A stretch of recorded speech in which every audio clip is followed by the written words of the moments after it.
If there's ever a time to take a detour, it's when you see a superstar. It's the KIMology 411 Superstar segment, where Kim introduces you to awesome people and their amazing stories. And now, ladies and gentlemen, our latest superstar guest, along with our very own superstar, Kim Shows.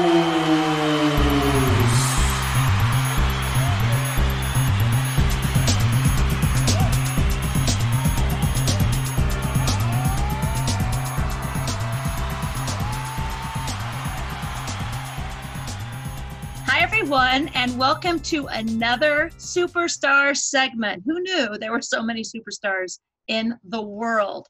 But you know, it's kind of like once you meet one, they know another and they know another. And if you guys did not tune into my Scott Mason superstar segment, you need to go check that out. But after Scott and I got done, he told me about someone else that he felt was just as much of a superstar as we are.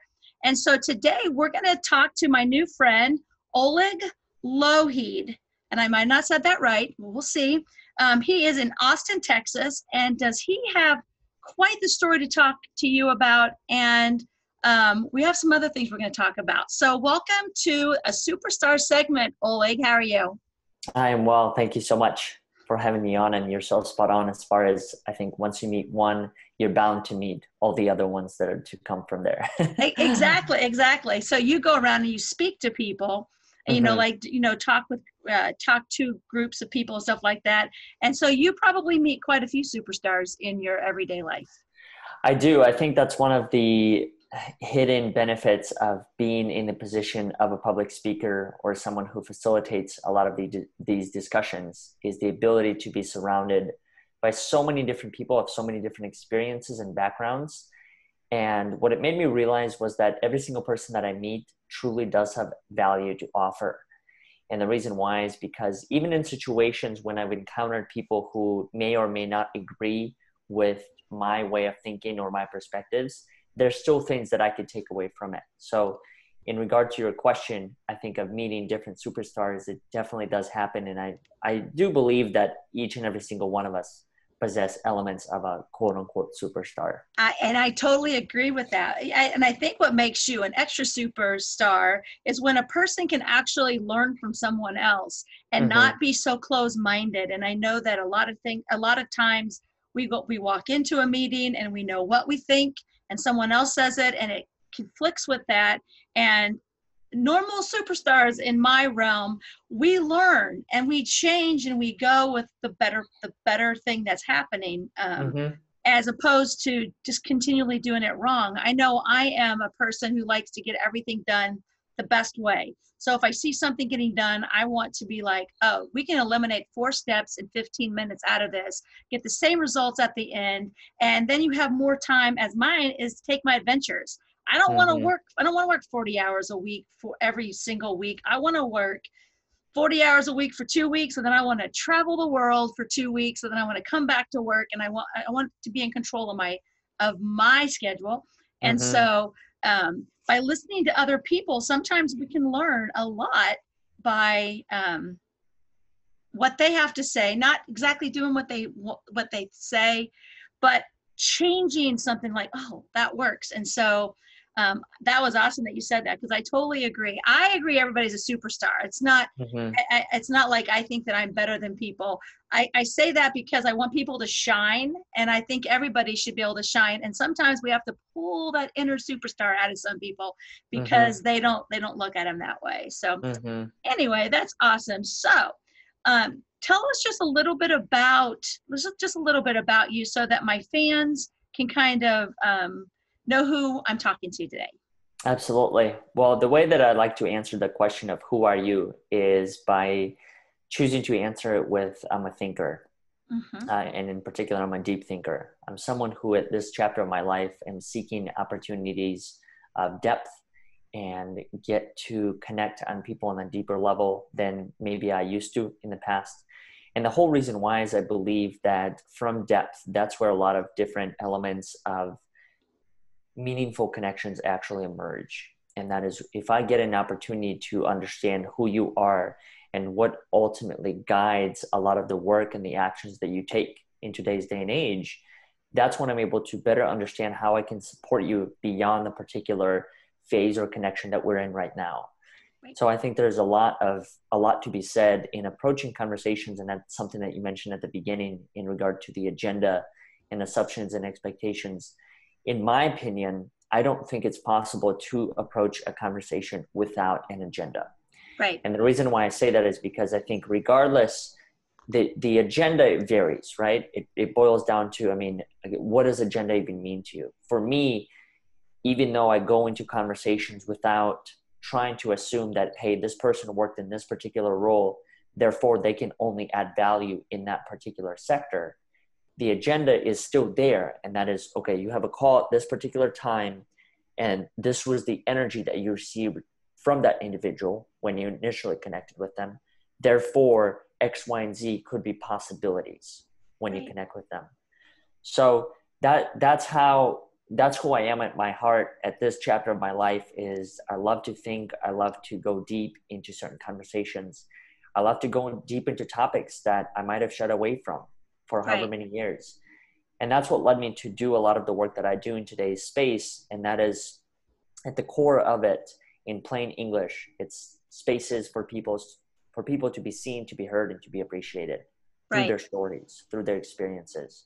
And that's where I feel like there's a lot of value that I could bring in as far as just creating that space for people to be heard and to be understood.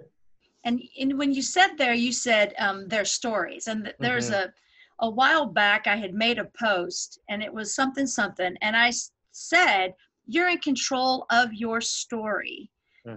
And how do you want it to play out? Because, ultimately we're born and then we die. And in between, that's our story. And I had a person who told me, I don't have a story. And I wish people would quit telling people that they have a story. And I was like, well, I have a story about you. Might not be nice right now. And and then he was like, I'm just having a bad day, but how do you stay so positive, and why do you think your story is important? And I was like, because you're important. Like, I believe I'm important. So when we say the word our story, there's a lot of people out there that don't even understand like life is that story. And I was like, like that's what history is about. When you go and I just watched Hamilton this last weekend on Disney Plus. Not a sponsor, but I mean, if they wanted to be, we'd have to take them.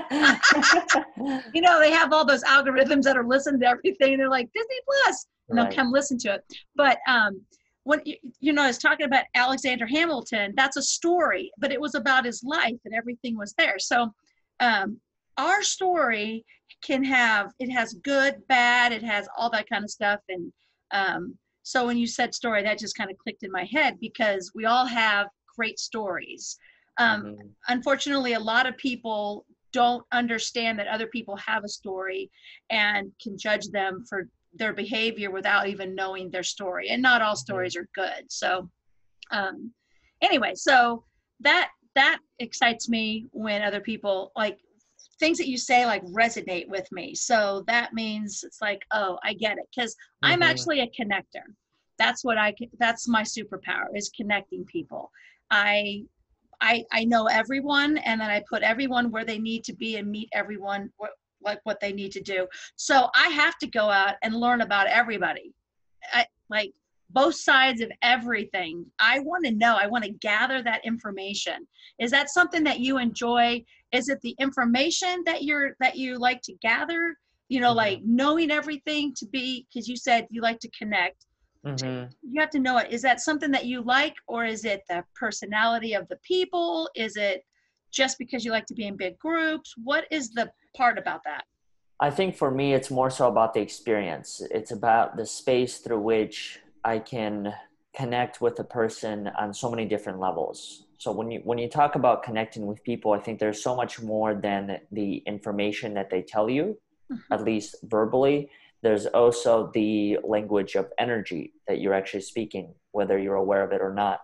And that plays a big role within that conversation. And I think in regard to that story, what I've learned as far as something that's important to understand is the origin of that story. Where does that story ultimately originate? And a step beyond that is the story doesn't only have to be the story of your past, the story of your trauma, the story of your challenging experiences. Right now, what I believe, what I'm living through is an element of that story. Every single day, every single moment is a part of your story. Right. And understanding how that formulates and what you choose to do with it becomes kind of the extension of it when you move forward. So when I first read a book called Think and Grow Rich by Napoleon Hill, love it. It completely blew my mind because it allowed me to understand that your thoughts are ultimately some of the most powerful things that are available to you. Yeah. And because you have those thoughts, you can create your own forms of realities. Right. So oftentimes when I caught myself in situations in thinking that, okay, I might be experiencing X, Y, and Z, stress, depression, anxiety, whatever it may be, and that is the ultimate story to my life or to this chapter. In reality, what I realized was that that was just one chapter of that story that I was telling myself.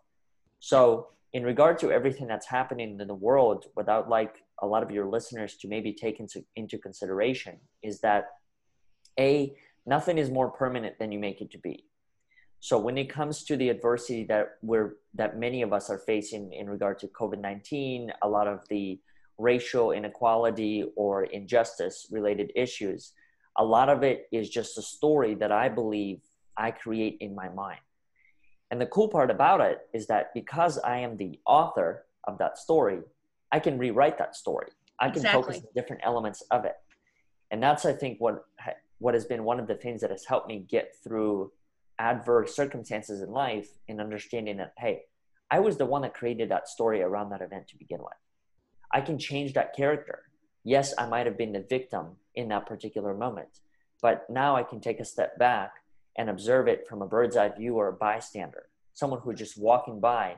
And then through that lens, I'm able to ask myself a series of questions as far as, well, what might that person hear? What did they hear? Did they just hear a word, a sentence, a paragraph, however long? And what did they take away from it? So I think there's a lot of beauty to be said in regard to our individual stories. And that's what I ultimately do believe in, is that our stories are powerful because our stories create worlds that once upon a time were unimaginable to many of us.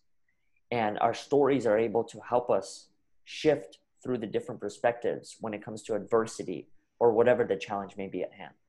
Well, do you think that it takes a lot more energy to enhance your story, to add to it and to change it?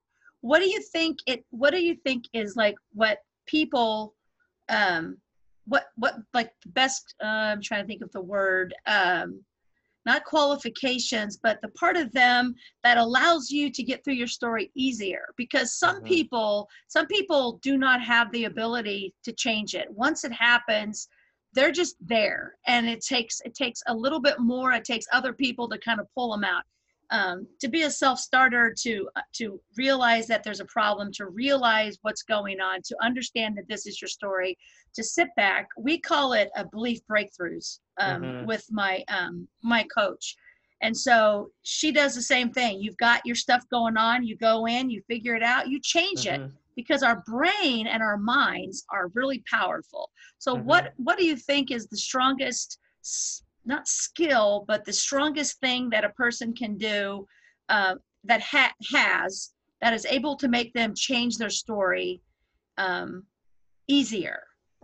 That's a great question. So the way that I would answer that is, first, I don't think I'm in position to necessarily speak for all people, but I'll speak from my experience. Correct. What has made a difference for me was understanding that everything is a matter of perspective. And that is, if I'm in a particular situation right now with COVID-19 having canceled X number of events, speaking engagements, whatever it may be, what I chose to understand was, first, in recognizing that, in understanding there is a problem, you have to recognize that there's a problem. So I had to recognize that, okay, what is the problem in hand? How did that evolve into what it is now? And what can I do moving forward? Now, it's not the easiest thing to do, in my opinion, to be able to go through that process. And what I try and do is first embrace the situation for what it is. The reason why I say it's challenging is because if you are operating based off of someone else's timeline or deadline, that creates an additional layer that you have to embrace. Because it's one thing for me to say, okay, here's a problem at hand. I'm choosing to embrace it for what it is. And I'm going to really seek out, what am I here to learn from it? If you're going off of someone else's timeline, for example, if you are, I mean, literally anyone who has to pay bills, right? There's a definite timeline at the end of each month, at the end of the year, whatever it is, where you have to make that payment. Or if you don't, there's going to be a set of circumstances or consequences that are to follow. So that's where it becomes a little bit harder to embrace the moment for what it is, because you're on someone else's schedule. You have to figure out according to their rules of the game. So for me, what I've learned is that when you talk about the specific skills in shifting that narrative and understanding that there is another way that you can look at whatever the situation may be, I believe that all these skills are earned. Nothing is given. So when you talk about self-awareness, being aware enough to understand the situation you're in, and also understanding that it doesn't have to be that situation moving forward, that there's a way that you can shift it. What I do in regard to shifting is I ask myself the question of, as often as I can, I don't get it right every time. There are certain times where I get sucked into the situation and I have to kind of climb out of that hole that I've dug for myself. But I try and ask myself the question of, what am I here to learn? Yes, this may appear difficult. Yes, this may appear challenging. But what is this here to teach me? What are the lessons that I can take away from this situation moving forward as I continue to write this narrative? The second thing that I try and do is just drive, and that's simply put it into action. Oftentimes what I've learned is that there's so much information available, and it's difficult to understand which of that information should I be implementing and acting upon. And so when I have a realization, such as what am I here to learn in this challenging circumstance, I try and put it into action as fast as I can. And that's, I think through action, that's where I'm able to actually reveal the true lesson and takeaway of that thing that I'm going through. The thing that you mentioned at, I think, beginning of this conversation in regard to different people giving you feedback, whether it's positive or negative, and the influence that people have around you. I think it's also to understand that those people that are surrounding you are going to be, or can become, characters of your story. And how you choose to remember them is completely up to you. For example, if the person doesn't follow up on an X, Y, and Z thing that they said they would do, you have the choice in how you're going to remember them moving forward. And whether similar opportunities come your way, you have the choice in deciding whether or not you're going to include them as part of your story, part of that narrative, part of your life. So I think when it comes to specific skills, the two that I would like to mention during this is self-awareness and the power of choice. That I firmly believe that you do have a choice in whatever it is that you choose to do, however it is that you choose to do it. You can choose to step into it. Is it going to be easy? I think it's a matter of perspective. What is easy to begin with, right? Right. And why? And the other thing that I choose to ponder upon is, why should life be easy? Right. If life was easy, then where's the challenge? Where's the growth? Where's the lesson to be learned? Well, and your easy and my easy are two different easies. I mean, we could go to the gym together, and you could bench press 250, and that could be easy, and I cannot bench 250. That's not easy for me. So what I liked what you said on this number one was the self-awareness. I think the biggest thing is that you had said is consciously knowing yourself and not blaming others. Because a lot of times I think we always like, it's my boss's fault, it's my spouse's fault, it's the kid's fault, it's the lady who cut me off in the street's fault. We always, that's one thing that I really, really work on, is I try to stop and figure out how did I participate in this situation, and what can I do? Because I can't change them. And if it repeats, then that's, like you said, your circle is, you build your circle. You are who you are around.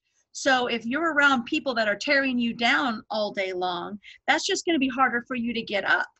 Yeah. So I totally, when someone says something about easy, or they use the word easy or perfect gets me every time when they say, if I could just get a $5 an hour raise, my life would be perfect. Mm-hmm. And so then I have to go through, because I'm an accountant, we go through their perfect life of $5 more an hour.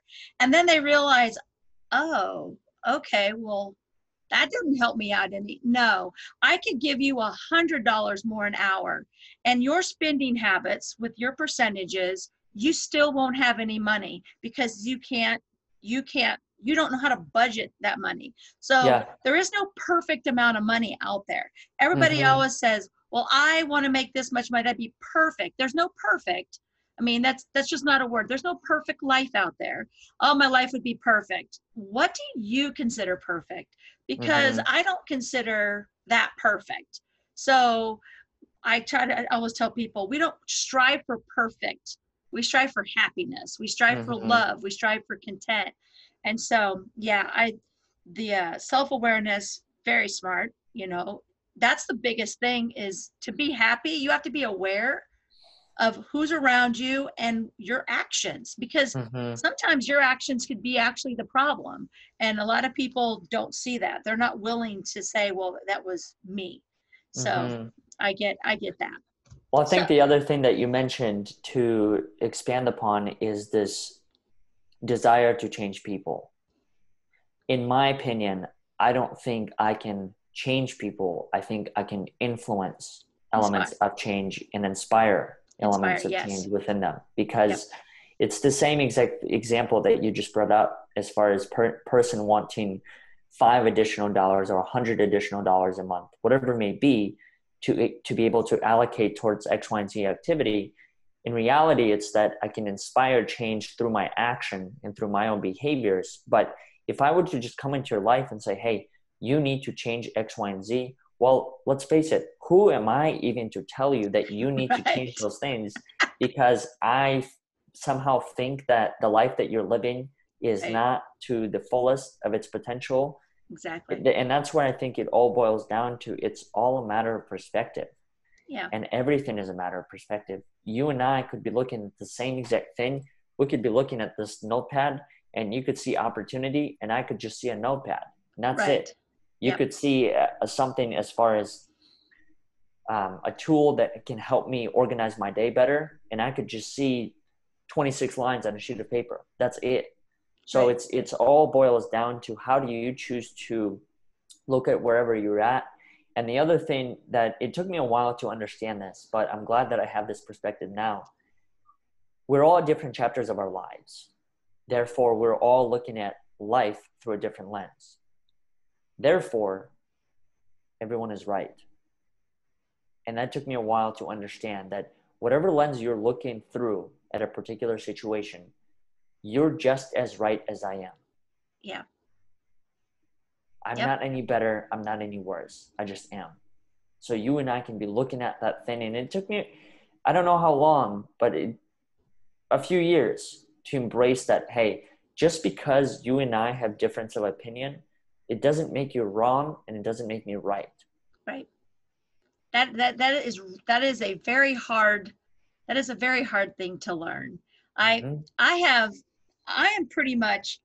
able to see both sides of every conversation and every story. It's sometimes it's a superpower. Sometimes it's very annoying, because if I was to go into a debate and they just handed me cards, I could successfully debate either side of almost anything. And even I mean, I just see it all. And a lot of people don't have that ability. And so the reason that they think that you're wrong is because they can't see that, they're not seeing past their own viewpoint. And I find that in business, it works out a lot better when you're willing to listen to both sides. And I do that all the time. but it also does kind of drive you nuts sometimes. Yeah. It's like when you know something is right. I mean, when I say, this pencil is not blue, and you're like, it's blue, and I'm like, it's not blue, and you're just like, no, it's blue, and you start getting into your facts, and I'm just like, oh my gosh, it's not blue, because it's really just orange yellow. But people are so diehard. Sometimes you just have to step back and not care. Like it's your decision and your color, that what you're thinking, it doesn't really affect my life. And so sometimes we got to step out and we have to allow them to do what they want to do and not take everything so personally. And I think in today's world, especially dealing with this virus, we were divided at the beginning, and every day we keep getting more divided. And I'm hoping that it becomes a full circle and we end up all meeting back at some point, because we have divided ourselves into multiple different categories, and they're very, very strong when you bring in death. During the business, I'm like, yeah, you might not be able to afford that new car that you wanted to buy for the business. It's not that big of a deal, but and they'll be like, well, we don't agree with you. And I'm like, well, let me put this down on some paper for you. Let me show you what I can do. And then I give it to them and they go buy the car or don't buy the car. It's whatever they do. But I do believe that the reason that we go to listen to speakers like you, or like the ones that I go listen to, or the books that we read, is that's how our brain starts to gather information, and it's like a computer, and it starts to put things together. And so in order for us to expand our knowledge, we have to have people who tell us something that's going to challenge us. Because who wants to go to a meeting and them say, everything is perfect, everything I believe, because that's boring. When I go into a meeting, I want to learn something. I want to be challenged. And so when you go out, is that something that you're trying to do? Do you try to challenge people? Do you know that you're going to say things that are going to make them think, what? Or are you just trying, when you speak, just try to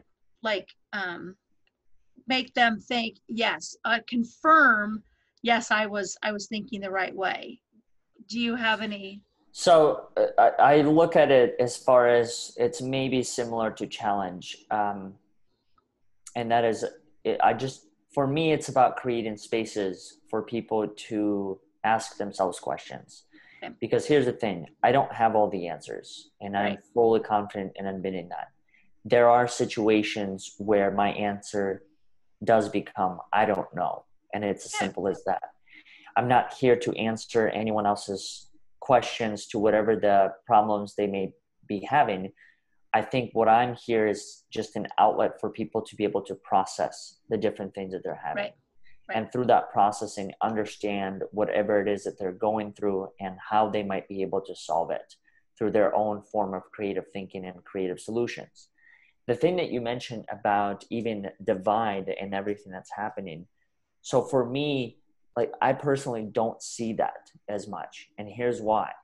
Because I think it boils down to attention and focus when it comes to being able to recognize some of these situations. The things that we're experiencing right now, I don't necessarily see them as being divided. I more so see them as opportunities to have conversations about different experiences that I was not aware of and that I didn't know as much. And so when I think about the different things that happening in the world, or just even beyond the things that we've experienced in 2020, I look at those as opportunities for me to engage and to learn as much as I can.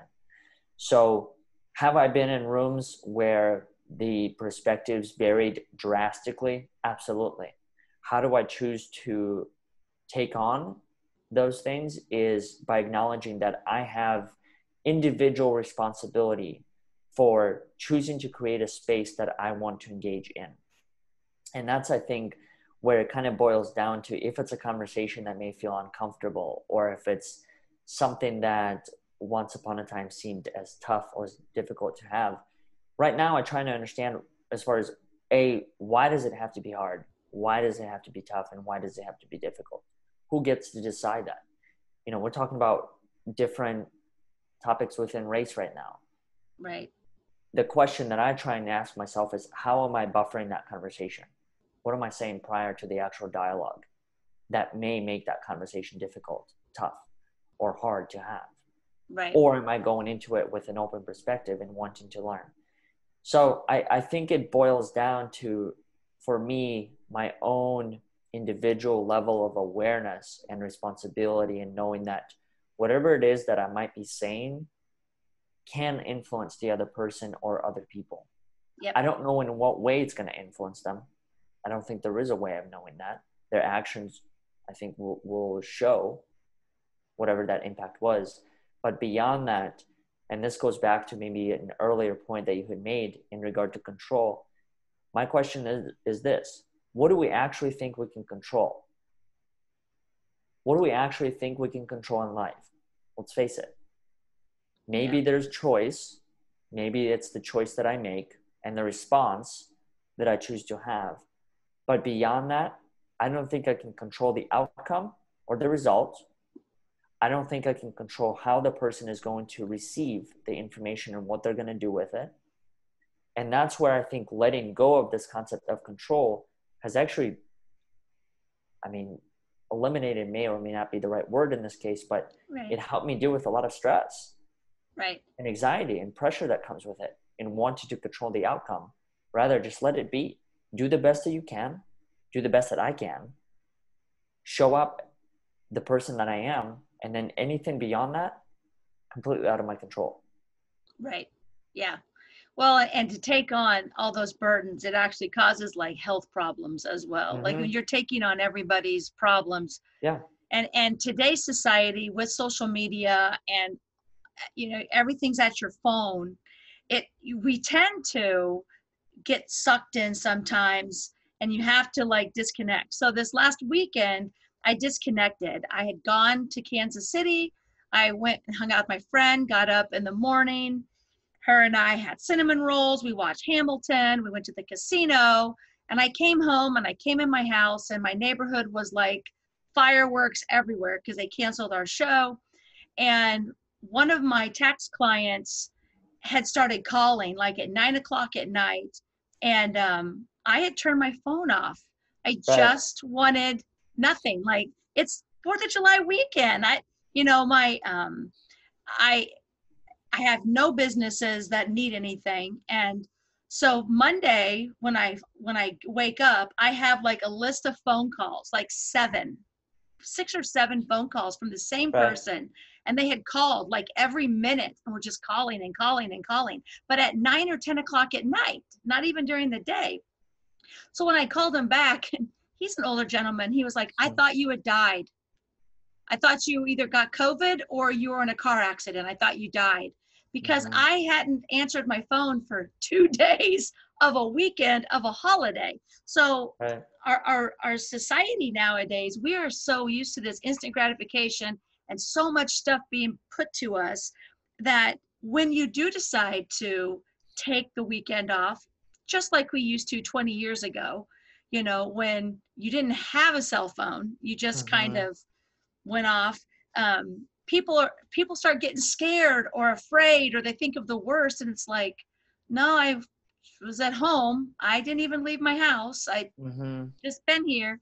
And so I think with everything coming at us, we as people have to learn how to not take on so much and limit the time that we are around that, which is what I'm working on now, because I can't handle it coming in when I'm trying to do what I need to get done and expand on my business. I have to eliminate some of that stuff that has nothing to do with my business, that I have to just get it gone. So anyway, I totally agree with that. We had talked earlier last week when we first talked. I had said we were going to do something about some self-worth. And so do you have one of the topics? I know, first of all, let's just talk a little bit about, like, when you go out to speak, do you have like certain, like my friend, you can go and you can pick which one you want, them to talk about. So they go to her website and they say, we want you to come and talk about this. Do you have different like topics that you specifically like that you get hired to talk about? I think for me, it's more so topics that have to do with self, and that is self-worth, self-compassion, self-concept. And then beyond that, the other experiences that I choose to share revolve around resilience, perseverance, acknowledging and recognizing the power of your individual narrative. So those are the things that I think I have as a default for people to pick from. But beyond that, what I try and welcome is a conversation through which I can understand the person or the organization and their actual goals and what they're trying to create as far as an experience or an event. And then I'll tailor it to whatever my experience has been as it relates to the topic. Because here's the thing, I think to a degree, so far, I have not come across a situation to which I have not been able to relate as far as my own lived experience, which makes me question as far as, have I lived through all of the possible experiences, at least maybe on the surface, some of them deeper, so that I can actually relate to a lot of the things that are happening or have happened, or people choose to have conversations around. When you talk about abuse, that's a very broad topic. Have I experienced it? Absolutely. Mental, physical, whatever it may be. Right. So I think it really boils down to choosing to have an open dialogue with people and understanding that here are the things that I choose to speak on. Here are the things that I've spoken on previously. Self-concept, self-compassion, self-confidence, self-worth, resilience, perseverance. But those are not the things that I'm limited to. And that's where I think going into conversations with kind of an open mind and just allowing us to create a space through which we can understand what is this person's experience and how can they relate and add value to where I'm at right now. So I have kind of the same experience. I have and I didn't even know I was doing this. I'm helping people, but I have encountered probably almost if I haven't, someone close to me has encountered almost anything possible to happen. And I have never been sad that I had to go through the abuse or that I had to go through the horrible things that I've had to deal with, whether it was me or a friend, whether it's just everything. It's right. And so when I talk to people, at first when they meet me, they're just kind of like, yeah, like she knows. And then they find out, they're like, oh, so you know. So what do you think, how much do you think that your personal past experiences, do you, at any time were you like saying, why me? Why did you pick me? And then do you now say, I understand why I'm a stronger person. I had to take on the burden because now I can help other people be better, and that there's certain different people out there that have those powers. A lot of people don't, but I believe that my past, which has been really bad in certain situations, only made me who I am today. And I don't have any ill will towards the people who put me through what I had to go through. Exactly. I think that I like who I am and I like the powers that I have. I like to be able to help people, but I don't think I would have helped them if I hadn't survived my past. Yeah. So I think in regard to the powers part, I think about it in a slightly different way, and that is, I believe everyone has their own elements of power. It really just boils down to what is that superpower that you choose to embrace as part of that experience. So for me, when it comes to asking myself the question of why me, or why would you pick me to speak about X, Y, and Z, I no longer ask myself that question. And the reason why is because I think I've developed enough confidence with my own voice and my own experience that I could step into even experiences that I may not have had opportunities to speak about. The challenge becomes is this: if I'm stepping into experiences that I haven't had opportunities to speak about, I might encounter elements that haven't been fully healed. And that's where I think there is a responsibility as a speaker in understanding that this is a stage, this is an opportunity to influence someone else's life. What is the process that you're going to approach that with? And is it possible that you're going to go into situations where you haven't healed? And then the question becomes is that if you're taking the individual into that space, how are you going to get them out? Because if I take you into a very graphic scenario that has happened within my childhood years, how am I going to help you get out? Because that's the responsibility part. Yeah. The responsibility is I take you in, I allow you to relate through your own experience, but then I have to create a path for you to get out. Otherwise, you might be stuck in there and you might be re-triggered through something else. I had never thought about it that way. That's awesome. And that's where I think that it becomes something that I'm extremely cautious about. The other thing that I'll point out is this. When it comes to public speaking, one of the things that I started to challenge is the concept of a stage. I believe that your stage is every opportunity that I get to speak to someone. This is a stage right now. Right. The phone conversation is a stage. The physical stage is a stage. The conversation at a grocery store is a stage. And that's what I've learned from my experience, that sometimes I misunderstood. And that is, I thought that the only stage that was available to me was the physical stage that I had to be on. That was the only place through which I can have a level of influence or impact from. When in reality, that's not the case. Yeah. In reality, it's every opportunity I get to have a conversation is an opportunity to impact. So the world is your stage. That's exactly. Yeah. And those are, that's kind of how I am too.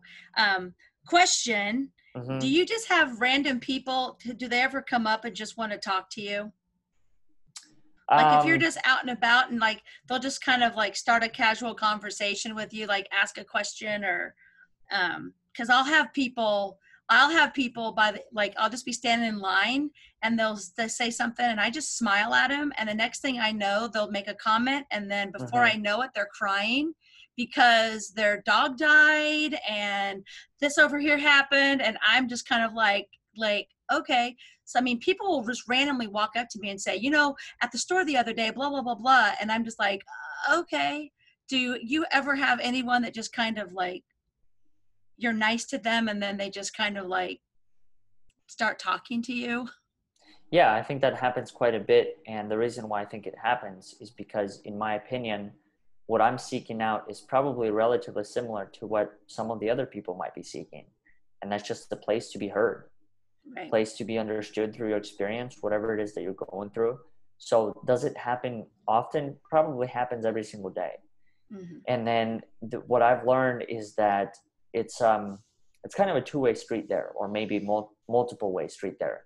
First, it's understanding that if that's true, if that is true that people are seeking spaces like I am to be understood and just to be heard, then I have it's almost like a responsibility to create that space. But I also have to recognize when I'm creating a space for a person to be heard, or if there's a different motive for that.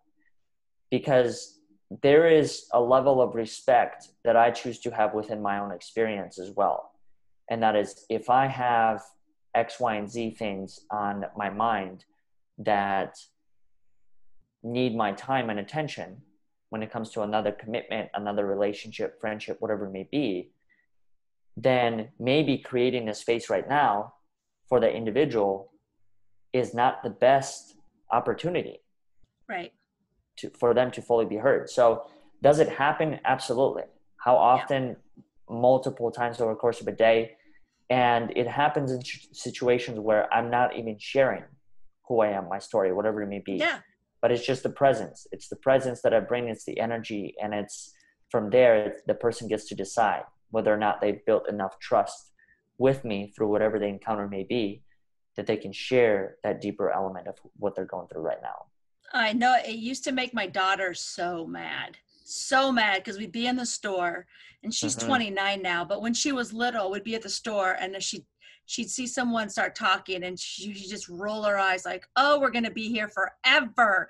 Because I always used to tell her, and if I've got some place to go, I have to shut them down. Like I have time management, but if I know that I'm okay for 15 minutes and that's what they're talking about, I always tell them, but you know what? I don't even know that person, and they needed to get that, and they needed to say what they needed to say. And I just felt as if it was okay. And I actually was getting some work done on my house, and my daughter had come over, and they were still here, and we did 5 minutes of the work stuff, and it was an hour and a half of him just talking about his family and his sons or whatever. And my daughter was like, don't they appreciate your time? And I said, Chelsea, I didn't have anything to do, and he really needed to talk. So maybe I just made the difference in his life. So I have to work on the time part. Like I have to be like, okay, well, I got to go, because I do have to go someplace. But when I know that I have that extra time, I always feel as if I'm put in that place. I'm put there to listen to that person. And you can make a difference just by saying 3 or 4 words to someone that just says, you know what? I've sympathized for you, and I know you're going to get through this. And those words stick. It's not who said them. It's the words in the brain. The brain doesn't care who's saying the words. They can calculate it out and be like, I'm going to be okay. Yeah. So, that I have that. It's once again, I don't know a stranger, and I can talk about anything with anybody, anywhere. But I do have to watch my time, because I'm like, I gotta go. I've got some place to be. And Chelsea be, pulling on my thing, like, let's get out of here. Like, I'm done with Walmart or wherever we're at. And so it's always interesting to find other people that are like that, because it is your positive vibe. It's the aura that you give off. It's kind of like it like puts them in a trance. And all of a sudden they're just like, blah, blah, blah, blah. All this stuff just comes out. And I don't even know if they hear what they're saying. It's just the fact that they need to spit it out.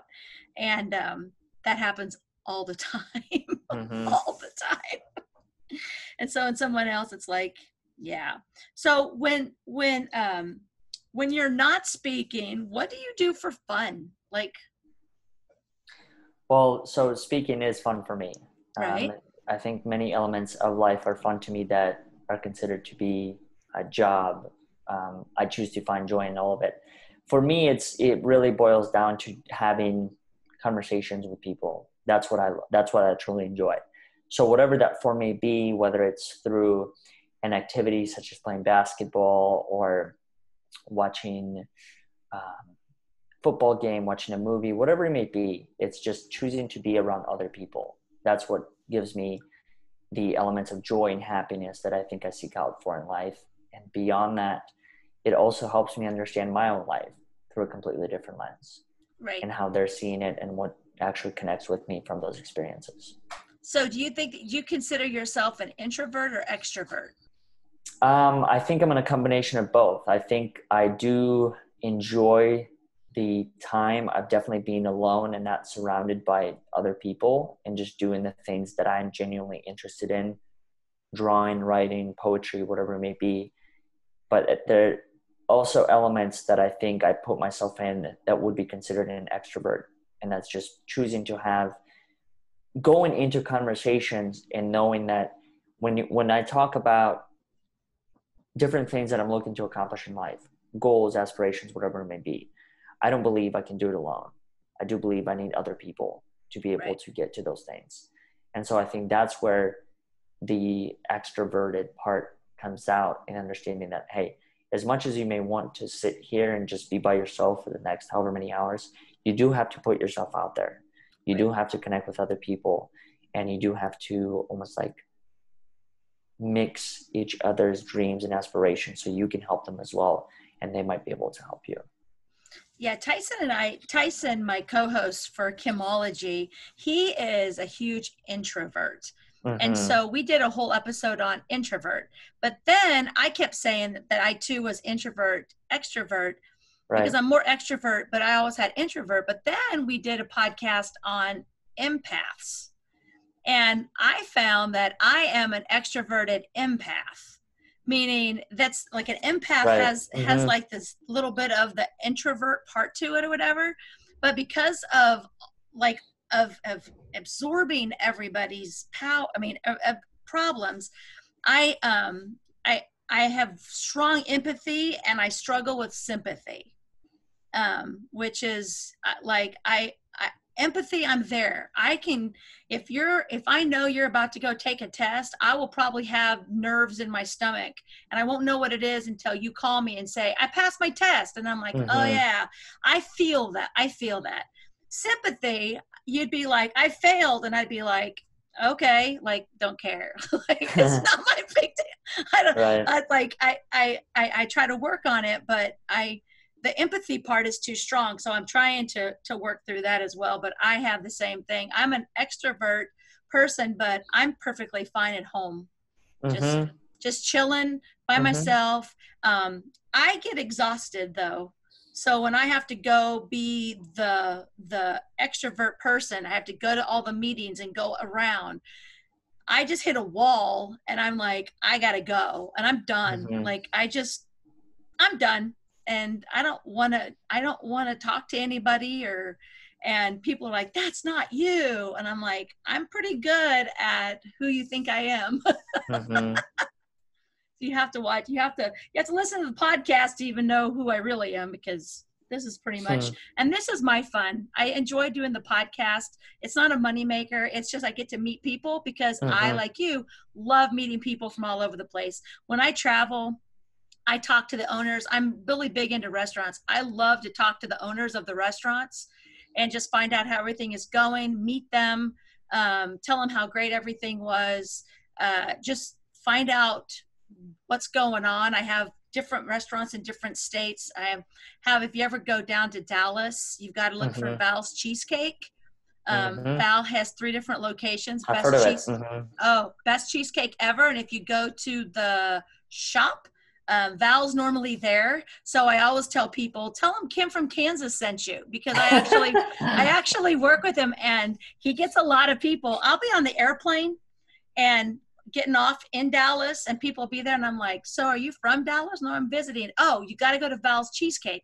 Somebody behind me, Val's Cheesecake, what's that? And the next thing you know, Val's Cheesecake. And he actually did a superstar. He was my first superstar segment on here because his story is amazing, of how he started up his cheesecake business. So I just get excited when I can meet other people who are, their life goals is to be happy, but also by helping other people.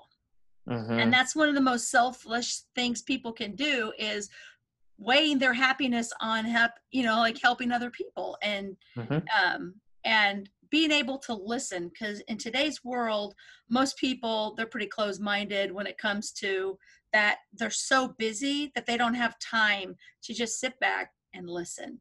And I think we need to do more of that. So I appreciate you coming on the show. Can you tell people like your website, your information, if anybody would like for you to speak as soon as we're released from the chaos of coming to speak, or if you actually do Zooms or whatever, but tell us a little bit about how they can get a hold of you. The best way that people can connect with me personally would be through LinkedIn.